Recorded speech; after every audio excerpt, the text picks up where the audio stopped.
I'm Jillian Wendwold. Welcome to RSGTV. Sorry we're a little bit late this week, but we wanted to make sure we could include highlights from the town hall meeting last night.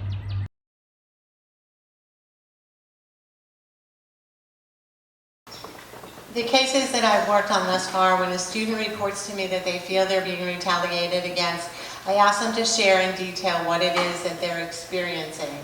I then have the opportunity to talk with the individuals that they feel are retaliating against them, and in combination of that, try and make sure that I am able to help the student understand behavior and how to respond to that. Now, we have cases where students will come in and talk about retaliation, and what they're talking about is the rumor mill that happens on our campus. And so I work very diligently to try and settle down some of the rumor mill in each of the individual cases.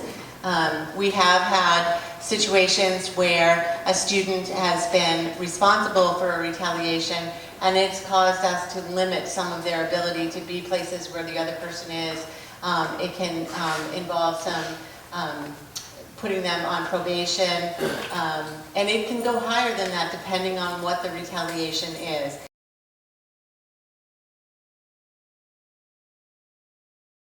I don't think they're counting it right, is what I think. We are doing it exactly, we've all been trained. I don't think the other people are doing it right. Now, how about that answer? Because there's just no way. I'm going to be honest with you. But the numbers that we have, and it's very complicated. When I first came into this, I was asking pretty simple questions, and then I'd get these answers that were, well, but on this day, and then, you know, and it was so complicated. But in the reports, it could be a report that comes in this school year, but that could have happened 3 years ago. And it all depends on when someone reports. So that's going to go in our number. And there's so many caveats in that number, and many times it's anonymous reports. I don't know if some of the other schools have the anonymous reporting. People have really use that very actively, and so we can't really, there's not a lot of information that we can follow up on in investigations. So, but those go into our numbers for reporting. We have encouraged people to report. We are really working on this, and I don't take it as a sign of, we're doing a great job, but it makes me feel like people feel like they can come forward, and I hope that people continue to do that.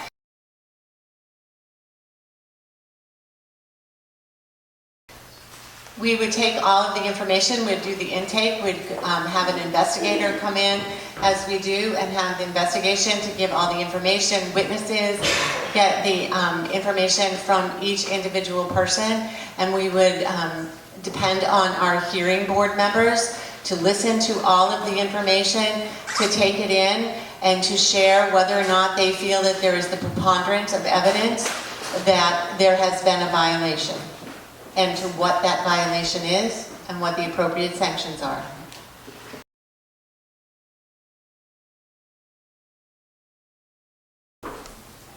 We've had anonymous reports that have come in, and over time students have wanted to come in then and speak about it. The good part about anonymous reports is sometimes it gives us much more clear information about that particular time than when a student comes in a few months later and talks with us.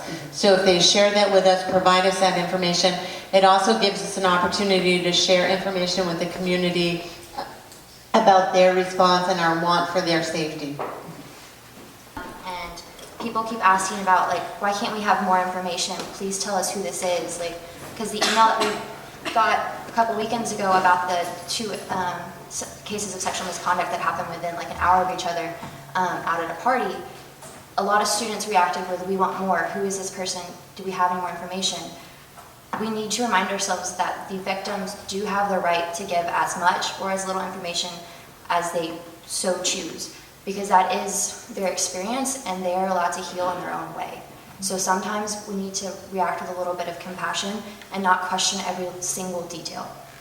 Per the McCleary Act, campus safety can withhold information from students even if it's been given in a report if they think that this information if dispersed to the student body or faculty, if they think that this information would jeopardize an ongoing criminal investigation, or if the information given in an email could jeopardize the safety of an individual or cause a suspect to flee or evade detection or result in destruction of evidence.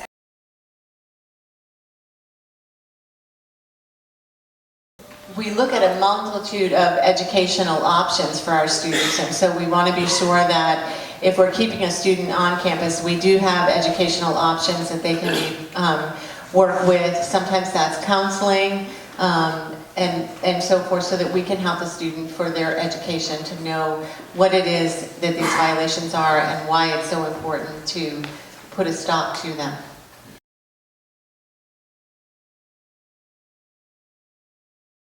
I approached Dan and Dean Casey the past semester about what I can do to kind of help combat that problem. And so the education committee kind of got together a bunch of student leaders last semester to start coordinating our efforts. And so I'm just one of the many pieces of the education committee working on education from the bystander intervention aspect of it. So with It's On Us, I'm really trying to give people the tools on how to intervene safely when they see something that could potentially lead to a sexual assault. So the goal there is just preventing sexual assault from even happening.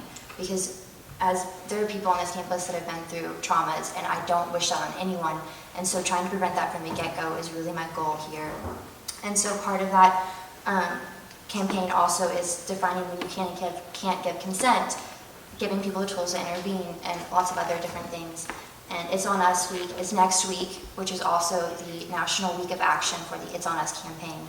And Tuesday night, we are holding a safe space event right over there in the FJ Amphitheater at 8 p.m. so people can share their stories, share their experiences, share words of encouragement, and mandatory reporters will not be required to report anything they may or may not hear.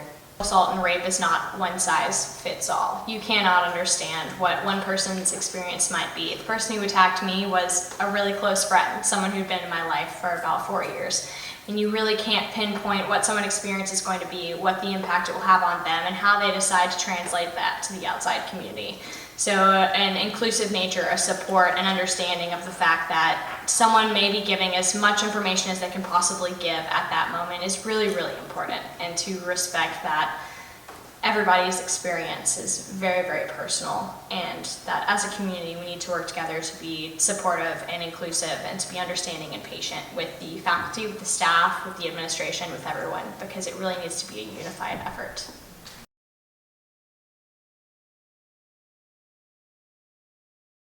I know it honestly goes beyond students. I have had several professors that incorporate the Rhodes policy on affirmative consent into their curriculum, and they tell you, like, we were in my myth class and we talked about the rape of Lucretia, and he goes into every single aspect of affirmative consent and saying, she didn't have any of these, she was raped by, a God. And then for students, especially, just, not necessarily, you don't have to come here, but you just need to educate yourself. The policy is online, you can go to it and you can read it. And then, just being an active bystander is possibly the most important thing, preventing violence in any situation that you see it, or anything that just looks sketchy. If it looks sketchy, it probably is sketchy.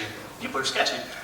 Thanks for watching, everyone. Don't forget to like Rhodes Student Government on Facebook and tune in 2 weeks for our next episode.